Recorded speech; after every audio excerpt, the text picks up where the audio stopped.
ሰላም ሰላም፣ እንዴት ናችሁ? ደህና ናችሁ ወይ? ሀና ነኝ። እኔ እግዚአብሔር ይመስገን በጣም ሰላም ነኝ።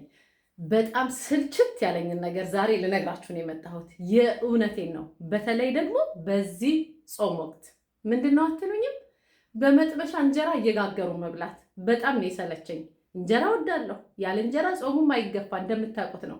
ነገር ግን እንጀራዋ ከማነሷ፣ በመጥበሻ ጊዜ ከመፍጀቱ፣ በዛ ላይ ጋዙ ቶሎ ከማለቁ፣ ሌላውስ ጋዙ ካሁን ፈነዳ አልፈነዳ በሰቀቀን ነው መጋገረው። ስልችት ያለኝ በመጥበሻ እንጀራ እየጋገሩ መብላት ነው።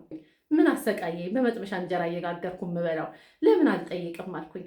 አንዲት ወዳጄ ጋር ደውዬ ስጠይቃት ዘንድሮም የመጥበሻ እንጀራ ላይ ነሽ ያላለችኝም እና ለካሷ ምን በመሰለ ምጣድ ቆንጆ እንጀራ ልክ እንደ ኢትዮጵያ ፍትፍት ያለ እንጀራ እየጋገረች ጊዜዋን ቆጥባ እንደሱ ትጠቀማለች አልኩኝ። እኔስ ብሆን አልኩኝ።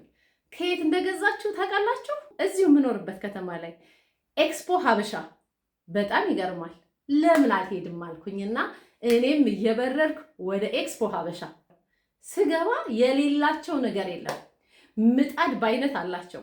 ጤፉ፣ ማሽላው፣ ገብሱ፣ የገንፎ ዱቄት፣ ቡናው፣ ረከቦቱ፣ ስኒው፣ ጀበናው ምን ብዬ ልንገራችሁ? ኢትዮጵያ ውስጥ ያላችሁ ነው የሚመስላችሁ። አንዳችም ነገር የሌላቸው ነገር የለም። በጣም ደስ አለኝ። ሱቃቸው በጣም ቆንጆ ነው። አሳያቸዋለሁ ቤታቸው እንግዲህ እንዴት እንደሆነ፣ የት አካባቢም እንደሚገኝ አድራሻቸውን እዚህ አስቀምጥላቸው እና እኔስ ብሆን ለምን ይቅርብኝ? እስከ መቼ ድረስ ነው በመጥበሻ እንጀራ የምሰቃየው ብዬ እኔ እህታችሁ ደግሞ ሄድኩኝና ምጣድ ሲያሳዩኝ ሲያስመርጡኝ በአይነት ነው።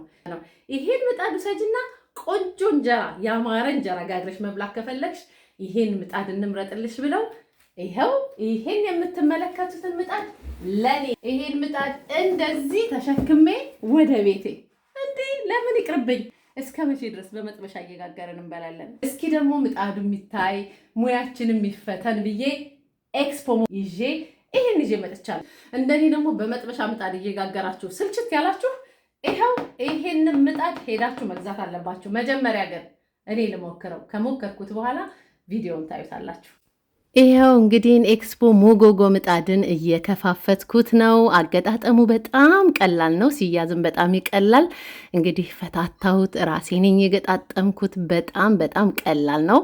ምጣዱን እንግዲህ ለመጀመሪያ ጊዜ እንደተነገረኝ ከሆነ በጨው ብቻ አስሹ ተባልኩኝ። በጨው አሰስኩት። ተመልከቱ፣ የመጀመሪያ የወጣልኝ እንጀራ ነው። ይሄ እንግዲህ የራሴ አብኩቼ የነበረው በራሴ ጤፍ ነው፣ ነጭ ጤፍ ነው፣ ከኢትዮጵያ ይዤ የመጣሁት ጤፍ ነው። እንግዲህ በሚቀጥለው ደግሞ ከነሱ ጥቁር ጤፍ ወስጄ እስቲ ከእንደገና ሞክረዋለሁ። እንግዲህ ኤክስፖ ሀበሻ እዚሁ ከለን ያላችሁ ኖይ ማርኬት አካባቢ ስልካቸውን አስቀምጥላችኋለሁ። የፈለጋችሁትን አይነት ነገር ሄዳችሁ መግዛት ትችላላችሁ። እኔ በጣም ወድጀዋለሁ። በጣም ነው ደስ ያለኝ። እንኳንም ከመጥበሻ እንጀራ ተገላገልኩ አልኩኝ።